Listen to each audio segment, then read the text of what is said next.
ఓం గం గణపతయే నమః. ఓం చతుర్భుజే చంద్రకళావతంసే కుచోన్నతే కుంకుమరాగశోణే పుండ్రేక్షుపాశాంకుశపుష్పబాణహస్తే నమస్తే జగదేకమాతః.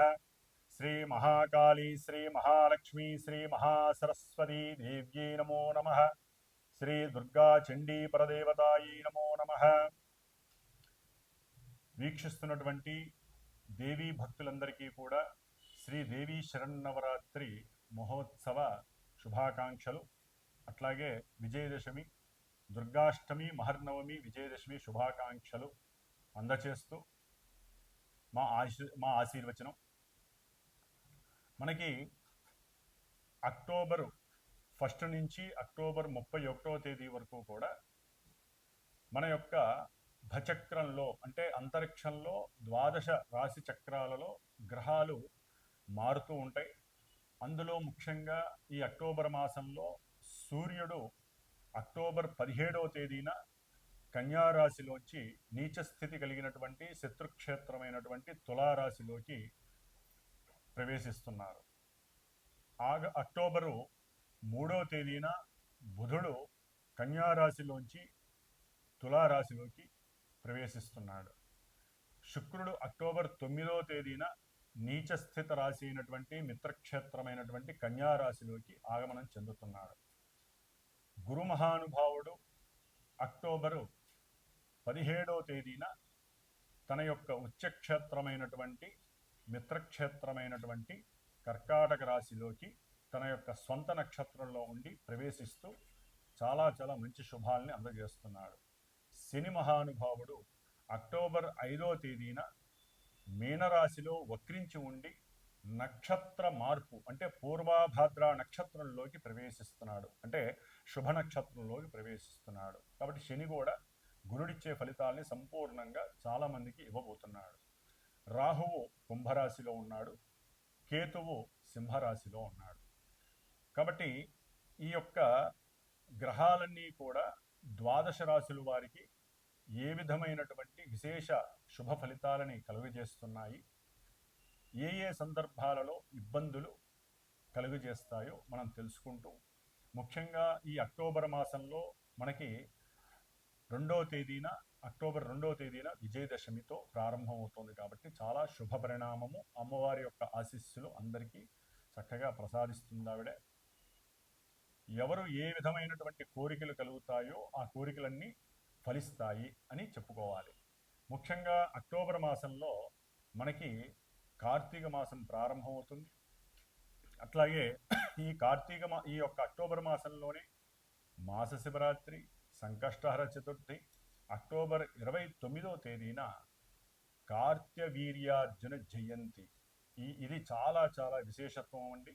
కాబట్టి ఈ యొక్క కార్త్యవీర్యార్జునుడు ఆయన మహారాజు అయితే ఆయనకి పరమేశ్వరుడు యొక్క అనుగ్రహంతో చాలా విశేషమైనటువంటి మంత్రాన్ని, ఆయన యొక్క కార్త్యవీర్యార్జున మంత్రం అని చెప్పి చాలా విశేషత్వాన్ని కలిగి ఉంటుంది. కొంతమంది ఏదైనా వస్తువులు పోగొట్టుకున్నా, బంగారం దొంగిలించబడి ఉన్నా, లేకపోతే ఎవరైనా సరే మనుషులు తప్పిపోయినా, కొన్ని సంవత్సరాల వరకు తిరిగి రాకపోయినా, ఇట్లా ఏదైతే తప్పిపోయినాయో అవి మళ్ళీ తిరిగి, ఇప్పుడు సపోజు ఇళ్లల్లో మనకి ఏదన్నా దొరకలేదనుకోండి, టెన్షన్ పడకుండా, ఆందోళన చెందకుండా ఓం కార్త్యవీర్యార్జునాయ నమః అనేటటువంటి ఈ చిన్న మంత్రాన్ని, ఆయన మంత్రాన్ని కనుక తలుచుకున్నట్లయితే వెంటనే మనకి కాస్త దరిదాపుల్లో ఉన్నటువంటి వస్తువు మన కళ్ళకి ప్రత్యక్షం అవుతుంది. ఎందుకంటే ఆయన సహస్ర బాహువులు కలిగినటువంటి శరీరాన్ని పరమేశ్వరుడు వరంగా ఇచ్చాడు. కాబట్టి ఈ యొక్క కార్త్యవీర్యార్జున జయంతి రోజున మరి నా యొక్క చిన్న సంకల్పం అయితే కలిగింది.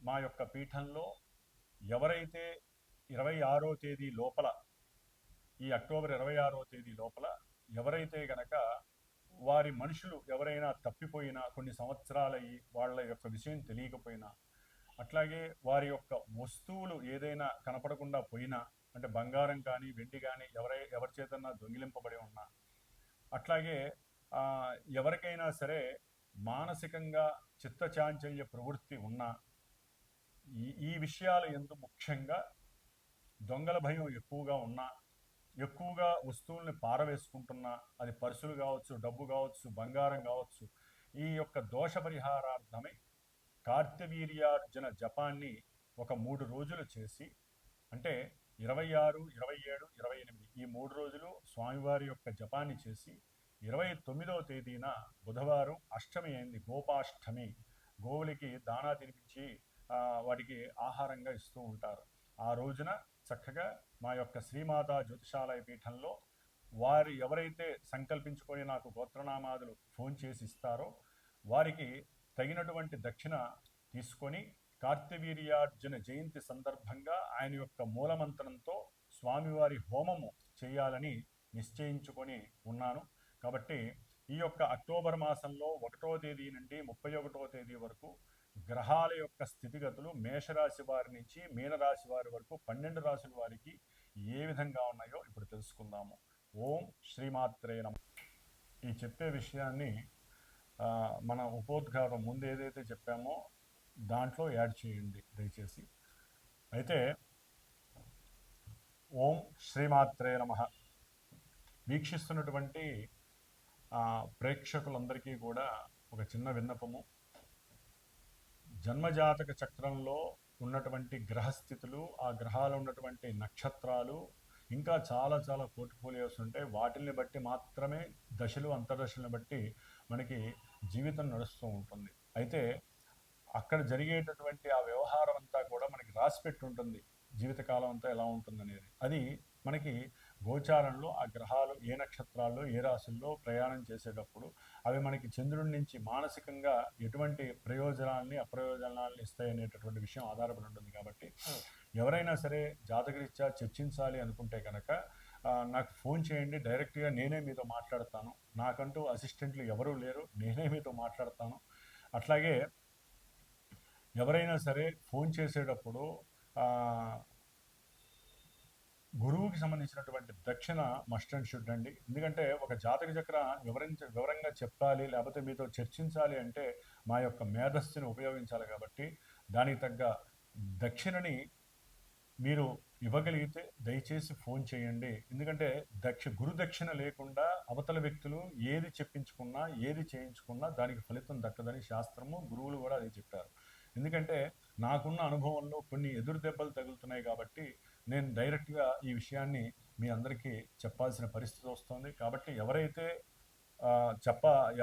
జాతకాన్ని తెలుసుకోవాలనుకుంటున్నారో వారు డైరెక్ట్గా ఒక సమయంలో మీరు ఫోన్ చేయండి, లేకపోతే ముందు మెసేజ్ చేయండి వాట్సాప్లో, నేను రిప్లై ఇస్తాను. దానికి తగ్గట్టుగా ముందు ఆ యొక్క అపాయింట్మెంట్ తీసుకొని ఆ అపాయింట్మెంట్లో మీరు గురుదక్షిణ వేసిన తర్వాత ఈ సమయంలో మీరు చక్కగా నేను ఒక సమయాన్ని నిర్దేశిస్తా, ఆ సమయంలో మీరు చక్కగా మాట్లాడచ్చు, మీ జాతక విశేషాలు తెలుసుకోవచ్చు. కొంతమందికి డేట్ ఆఫ్ బర్త్లు అవి ఉండవు, వాళ్ళు ప్రశ్న చక్రం ద్వారా, అంటే మీరు ఏదైనా అనుకోవాలంటే ముందు వాట్సాప్లో నాకు మెసేజ్ చేయండి. నేను ఒక టైం అనుకుంటా, ఆ టైంలో మీరు చేసినప్పుడు నేను అందుబాటులో ఉంటే ఆ సమయంలో ఏదైతే మనకి గ్రహచక్రం చూపిస్తూ ఉంటుందో గ్రహస్థితులు, దాని ద్వారా కూడా మనం చక్కగా చక్రాల్లో మీ అనుకున్న పనులు జరుగుతాయో లేదనే విషయాన్ని కూడా మనం చక్కగా చర్చించుకోవచ్చు. కాబట్టి ఈ విషయాన్ని అందరూ కూడా గమనించగలరని ఆశిస్తూ ఓం నమః శివాయ.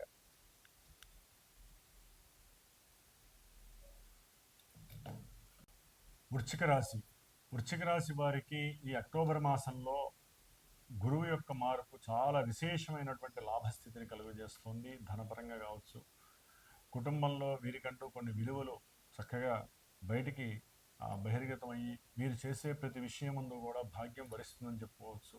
ముఖ్యంగా రియల్ ఎస్టేట్కి సంబంధించి, భూమి గృహాలకు సంబంధించినటువంటి విషయాలలో వీరికి అంతకుముందు చేసినటువంటి సదాలోచనలు వీరికి ఇప్పుడు అఖండమైనటువంటి ధనాన్ని, భాగ్యాన్ని తెచ్చిపెడుతున్నాయి. ఎందుకంటే వృశ్చిక రాశి వారికి అక్టోబర్ 16 వరకు కూడా దాదాపుగా 8 నెలల బట్టి గురుగ్రహము సరైనటువంటి పరిస్థితి లేకపోవడం వలన ఎన్నో నష్టాలు చవిచూశారు. ఇప్పుడు సరైనటువంటి అవకాశం లభిస్తోంది డిసెంబర్ 5 వరకు కూడా.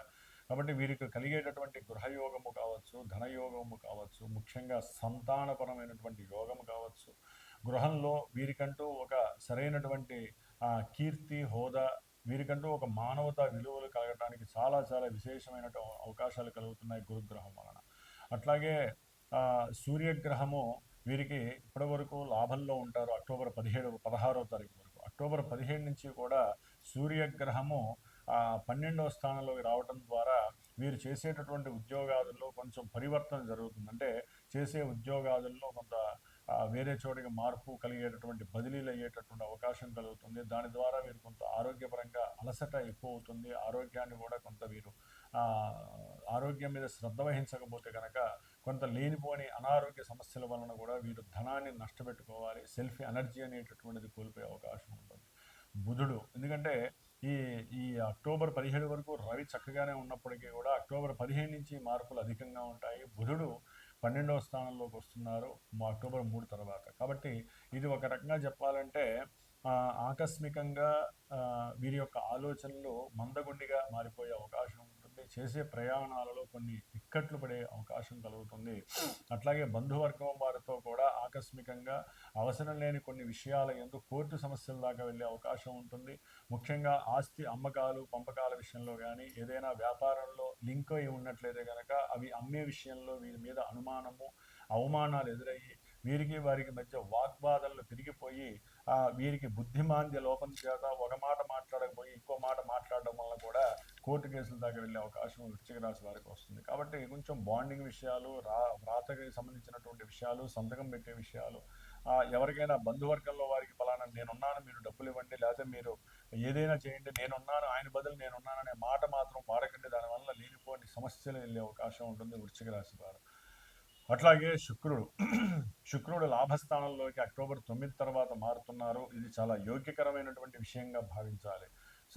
ముఖ్యంగా వృశ్చిక రాశి వారికి భార్య యొక్క ఉద్యోగ విషయంలో ఉన్నతమైనటువంటి రాణింపు, కీర్తి, ప్రతిష్టలు, దాని ద్వారా ఏదైనా ఒక జ్యువెలరీకి సంబంధించినటువంటి నగలు కొనటం, అదే వెండి వస్తువులకు సంబంధించినటువంటి క్రయ విక్రయాలు జరపడము, లేకపోతే బ్యాంకింగ్ సంస్థ నుంచి ఏదైనా రావాలి అనుకుంటే వీరికి రాకపోయినప్పటికీ కూడా ఏదైనా సిబిల్ ఎక్కువగా ఉన్నటువంటి భార్య పేరు మీద వీరికి ధనలాభం కలగటము, అంటే ఏదైనా ఒక వ్యాపారానికి అప్పు కావాలి అంటే కనుక ఈ విధంగా జరిగే అవకాశాలు వీరికి లభిస్తున్నాయి. అంటే లాభంలో శుక్రుడు ఉండటం విశేషమే.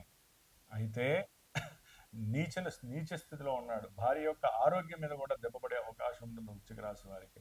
కాబట్టి దాని ద్వారా హాస్పిటలైజేషన్స్, దాని ద్వారా ధనము నష్టపోవటము, లేకపోతే ఊరినే కుటుంబంలో అది భార్యాభర్తల వీళ్ళ మధ్య ఏది లేకపోయినా కుటుంబ పరంగా ఎక్కడో అక్కడ అత్తగారి వలన మామగారి వలన ఏదో ఒక చిరు సమస్యలు రావటం, దాని ద్వారా వీరు అనుకున్నటువంటి అభిప్రాయాల్లో భేదాలు కలగటము, లేకపోతే ధనాన్ని అవసరం లేకుండా అంటే వీరికి వచ్చినటువంటి మానసిక వేధకి ధనాన్ని పక్కకి నెట్టివేయడం ద్వారా కూడా కొంత లక్ష్మీదేవి దోషం కలుగుతుంది. జాగ్రత్తగా ఉండండి. సాధ్యమైనంత వరకు భార్యాభర్తలు అన్యోన్యతగా ఉండడానికి ప్రయత్నం చేయండి.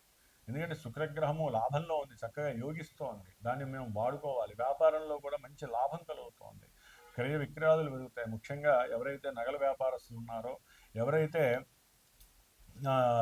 ఈ బట్టల షాపు వాళ్ళు కానివ్వండి, చేనేత వస్త్ర కార్మికులు కానివ్వండి, లేకపోతే వెహికల్స్ అమ్మేటటువంటి వారు కానివ్వండి, లేకపోతే లగ్జరీ ఐటమ్స్ అమ్మేటటువంటి వాళ్ళు, లేకపోతే ఈ స్త్రీలు ఎక్కువగా వాడేటటువంటి కొన్ని కాస్మెటిక్స్కి సంబంధించినటువంటి వ్యాపార విషయాల్లో ఎవరైతే ఉన్నారో వారందరికీ కూడా చక్కటి లాభం కలుగుతుంది, ధనలాభం వ్యాపారంలో.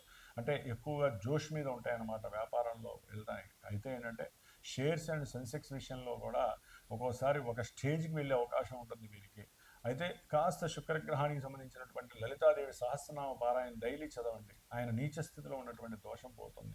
లేదా మహాలక్ష్మి ధనలక్ష్మి హోమాన్ని చేయించండి, లేకపోతే లక్ష్మీదేవి అష్టోత్తరాన్ని నిత్యము చేయండి, లేదా మీ ఇంటి దగ్గరలో ఉన్నటువంటి దేవి అమ్మవార్లకి ఎవరికైనా ప్రదక్షిణాలు చేసి మీ మనసులో కోరిక చెప్పండి, లేకపోతే ఒక తీయటి గుమ్మడి పండుని ఒక బ్రాహ్మడికి దానం చేయండి. ఈ విధంగా చేయడం ద్వారా భార్యాభర్తల మధ్య అనుకూలత కలిగే అవకాశము, ధన ప్రాప్తి కలిగే అవకాశము మెండుగా కలుగుతుంది. ముఖ్యంగా వృశ్చిక రాశి వారికి చతుర్థంలో ఉన్నటువంటి రాహు వలన విద్యార్థులకి విఘ్నాలు, విద్యలో ఆటంకాలు కలిగే అవకాశము, పంచమంలో శని వక్రించి ఉండటం ద్వారా, అది గురు నక్షత్రంలో ఉండటం ద్వారా వీరి యొక్క మేధస్సుకి ఇది సరైనటువంటి ప్రయోగాత్మకమైనటువంటి పరిస్థితి. ఏదైనా కొత్త న్యూ ఇన్నోవేషన్స్ చేయాలనుకుంటే కూడా ఏకాగ్రతతో కనుక మీరు దాన్ని కనుక సాధించగలిగినట్లయితే కనుక మీకు మంచి కీర్తి గుర్తింపు లభిస్తుంది. విదేశాలకు వెళ్ళే అవకాశం కూడా కలిగే అవకాశాలు ఎక్కువగా ఉన్నాయి.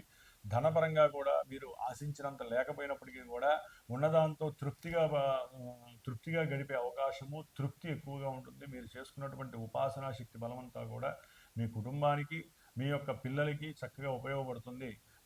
అట్లాగే సంతానపరంగా కూడా కొంత భాగ్యము కలిగే అవకాశము ఈ వృశ్చిక రాశి వారికి ఉంది. కాబట్టి కేతువు ముఖ్యంగా వీరికి దశమ స్థానంలో ఉండడం ద్వారా ఉద్యోగ విషయాలలో, గవర్నమెంట్కి సంబంధించినటువంటి ఉద్యోగ విషయాలలో వీరికి ఎక్కడో అక్కడ వెలితి ఉంటూనే ఉంటుంది, ఇబ్బందులు ఎదుర్కొనే ఉంటారు. అవసరం లేనటువంటి విచిత్రమైనటువంటి సమస్యలు ఉద్యోగంలో వస్తూనే ఉంటాయి ఈ కేతువు వలన. కాబట్టి ఇన్ని గ్రహాలు మధ్య ముఖ్యంగా సూర్యుడు బుధుడు కొంచెం అనుకూలంగా లేరు. కాబట్టి సూర్యనారాయణకి సంబంధించినటువంటి మస్ట్ అండ్ షుడ్ మాత్రము ఆదిత్య హృదయం చదవండి, లేదా ఎప్పటికెప్పుడు ఓం నమో నారాయణ మంత్రాన్ని చదవడం ద్వారా తండ్రి యొక్క ఆరోగ్యం, ఈ యొక్క ఆరోగ్యము, గవర్నమెంట్ వ్యవస్థల నుంచి మీకు అవసరం లేనటువంటి సమస్యలు మీ దాకా రాకుండా ఉండటానికి ఇది చాలా ఉపయోగపడుతుంది. సూర్యనారాయణుడి యొక్క అనుగ్రహం పొందడానికి ముఖ్యంగా గోధుమ రవ్వ ప్రసాదాన్ని ఒక ఉప్మా రూపంలోనో, ఒక స్వీట్ రూపంలో బెల్లం వేసి చేసి చక్కగా 10 మందికి ప్రతి ఆదివారము ఈ 4 ఆదివారాలు కూడా పంచండి. చక్కగా మీకు శుభం కలుగుతుంది. ఓం శ్రీమాత్రే నమః.